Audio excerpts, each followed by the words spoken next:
Paz, Senhor, meus irmãos. Estou aqui nessa manhã para fazer mais um devocional com os irmãos.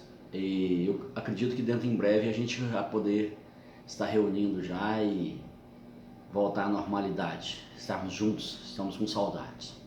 Vamos adorar o Senhor com esse corinho que diz assim: como é precioso, irmão, estar bem junto a ti e juntos lado a lado andarmos com Jesus e expressarmos o amor que um dia Ele nos deu pelo sangue do Calvário. Sua vida trouxe a nós a aliança do Senhor. Eu tenho com você, não existem mais barreiras em meu ser. Eu sou livre pra te amar, pra te aceitar e para te pedir, perdoa-me, irmão. Eu sou um com você, no amor do nosso Pai. Somos um no amor de Jesus. Eu sou um com você, no amor do nosso Pai. Somos um no amor de Jesus. Somos um no amor de Jesus.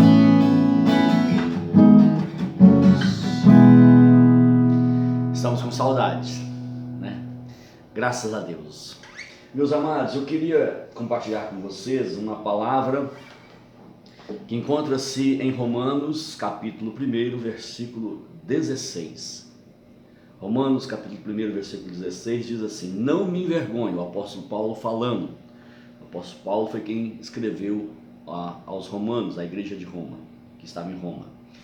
Diz assim: não me envergonho do evangelho, porque é o poder de Deus para a salvação de todo aquele que crê.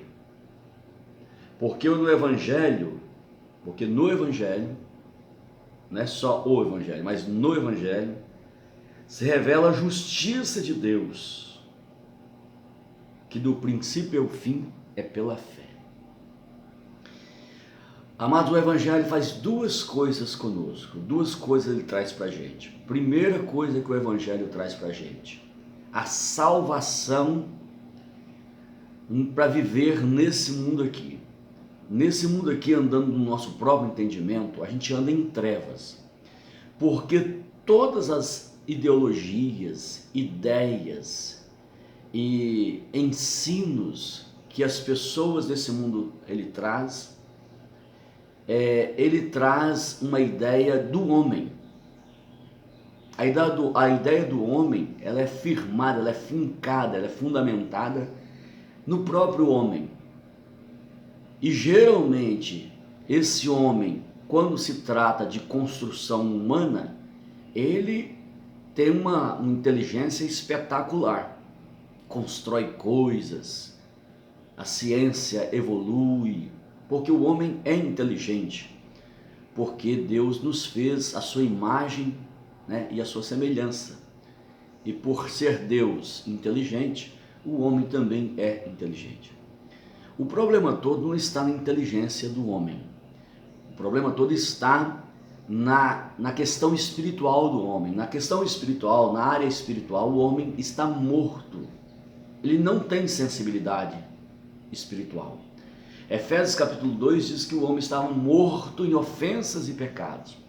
Se por um lado ele é muito capaz, inteligente, cria coisas fantásticas, pelo lado espiritual ele não tem sensibilidade. Ainda que a sua consciência, o seu homem interior, o seu espírito busque a Deus naquilo que é certo, bom, justo e amável, há uma área exterior nele que o empurra para o pecado, para o erro, para as imoralidades, para as maldades. Às vezes a consciência fala, mas o próprio homem não obedece à sua consciência. Ele está morto, insensível às coisas de Deus. Então, vivendo nesse mundo, esse homem precisa ser salvo. Salvo primeiramente de si mesmo. Salvo de si mesmo, porque às vezes esse homem que é muito inteligente, ele constrói coisas espetaculares na área da inteligência, do conhecimento humano, mas por causa do outro lado, o lado espiritual, ele destrói. Ele constrói coisas, palácios, impérios, e perde a sua família por causa da sua questão espiritual.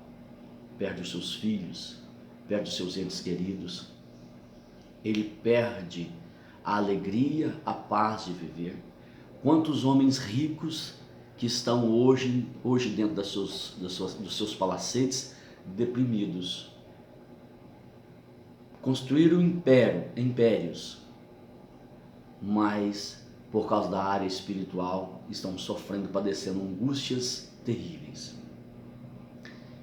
Então esse homem precisa ser salvo. Ele precisa não somente ser inteligente, mas ele precisa ser um homem espiritual, um homem que busque a Deus, para que ele seja completo, ele tenha alegria completa em todas as áreas, para que ele seja realmente completo em todo o seu modo de viver na terra. Ele seja irrepreensível no corpo, na alma e no espírito. E o Evangelho traz isso para a gente. Não o ensino de homem, mas o ensino de Deus para corrigir essa área. Lá no Éden houve a queda. E o homem permaneceu muito capaz, muito inteligente para as coisas humanas, mas para as coisas espirituais caído, derrotado. E a questão espiritual acaba atingindo todas as outras áreas. Ele constrói com a mão direita e perde com a mão esquerda, por causa da questão espiritual. Então o homem precisa ser salvo. E o Evangelho traz para nós o ensino de Deus para corrigir essas falhas, orientando, instruindo os ensinos de Jesus. Quem não conhece o Sermão do Monte? Quem não conhece o Sermão do Monte?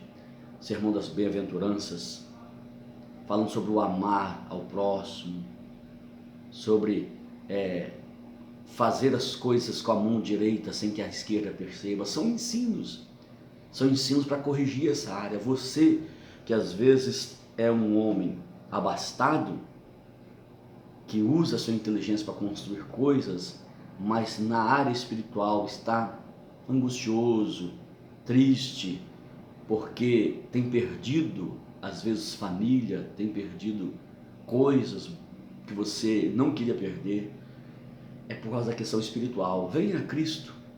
O Senhor Jesus diz assim: vinde a mim todos vocês que estão cansados e sobrecarregados. Então a primeira coisa que o Evangelho faz, o Evangelho é o poder de Deus para a salvação de todo aquele que crê. Então venha a Cristo para ser salvo primeiramente de você mesmo. Segunda coisa que acontece, quando a gente vem a Cristo, é mudança de mente. O Evangelho traz para nós mudança de mente, transformação de mente, um novo modo de viver. Isso vem através do novo nascimento, aceitando a Cristo como Salvador da sua vida. O Espírito Santo de Deus vai entrar na sua vida e vai te dar começar a trabalhar numa nova visão, numa nova mente, num novo modo de ser, um novo modo de enxergar as coisas. Isso é a salvação do Evangelho, que é o poder de Deus para te ajudar, para te alcançar, para nos ajudar a nos alcançar. Jesus fez isso comigo e pode fazer isso com você também. Essa é a primeira coisa, salvação de nós mesmos, salvação de nós nesse mundo aqui que tenta nos apertar, nos oprimir com o seu modo distorcido de ver as coisas. Então o Evangelho veio para nos ajudar, nos auxiliar nesse processo de viver nessa terra de maneira boa, benigna, que agrade a Deus. Esse é o papel do Evangelho aqui na terra. E tem a segunda coisa que o Evangelho faz, além de nos auxiliar, nos salvar aqui na terra, ele nos salva também para a vida eterna. Porque a vida não termina aqui, a vida ela prossegue na eternidade. Então a pessoa que parte desse mundo sem Cristo vai ter angústias e dores na alma eternamente. Isso também está em Romanos. Logo na frente aqui, ó, está falando sobre isso. A angústia virão sobre a alma de todo aquele que vive sem Cristo, que parte sem Cristo. Se você acha que está sofrendo aqui na terra, isso nada se compara à sua alma angustiando-se eternamente, porque a alma não morre. A alma não morre. Você já percebeu que você pode envelhecer no corpo, mas a sua alma permanece a mesma coisa? Parece que você tem a mente de quando você tinha, no período de quando você tinha 20 anos de idade. Talvez você tenha 70, hoje 80, mas a sua mente é a tua alma. Parece que ela tem a mesma mente, o mesmo coração, o mesmo ser interior de quando você tinha 15, 20 anos. E essa alma não morre. Quando você partir, morre-se o corpo, mas a sua alma vai permanecer ou na paz eterna com Cristo, ou na angústia eterna com o Senhor também. Então venha a Cristo, para você ter seu nome escrito no livro da vida e ter gozo e paz eternamente. Esse é o Evangelho. O Evangelho vem nos salvar para vivermos com o Senhor eternamente, numa alegria que vai durar para sempre. Venha a Cristo. Jesus quer te dar o Evangelho dele, que vai te auxiliar, te salvar aqui na terra e salvar você na eternidade, para viver eternamente com ele, tá bom? Foi para isso que Deus enviou o seu Filho, que morreu na cruz para pagar o preço no meu lugar, para que nós tivéssemos paz, reconciliação com Deus eterno e vivermos para ele eternamente. Deus em Cristo nos abençoe, em nome de Jesus.